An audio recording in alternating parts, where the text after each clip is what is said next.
Mariing kinundena ng Philippine Animal Welfare Society o PAWS ang nag-viral na video sa social media kung saan makikita ang pagtapon ng isang lalaki sa isang walang kalaban-laban na pusa. Base sa mga ulat, nakuha na ng video sa tulay ng East-West Road ng Barangay Kalumpang Serca ng Indang, Cavite noong February 17 at kumalat online noong February 20. Deleted na ang video pero ayon sa mga ulat ay nakala umano ng lalaki na patay na ang naturang pusa kung kaya naganap ang paghagis. Pero para sa PAWS, makikita sa video na tila alam ng lalaki na buhay pa umano ang pusa bago niya ito ihagis at tila naging content pa sa social media app na TikTok dahil binidyoan ito ng kanyang kasama.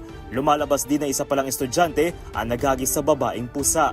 Bilang aksyon, sumulat ang PAWS sa Cavite State University kung saan napaulot na doon siya naka-enroll upang magsagawa ng investigasyon at magpatupad ang kinakailangan na disciplinary action para sa kanilang estudyante. Samantala, ayon naman sa isang grupo na Humane Philippines, ay pinag-aaralan na rin ito na sampahan ng reklamo ang naturang lalaki bilang isang akto ng karahasan laban sa mga hayop, gayon din na posibleng paglabag sa Cybercrime Prevention Act. Sa ngayon, nailigtas ang naturang pusa na pinangalan ng Meraki kung saan hindi raw ito buntis at wala ring natamo na malubang injury maliban sa joint trauma o osteochondritis. Samantala, nakasad sa Animal Welfare Act o ang Republic Act No. 8485 ang pagbabawal sa anumang uri ng pagmamaltrato at pagpapabaya sa mga hayop.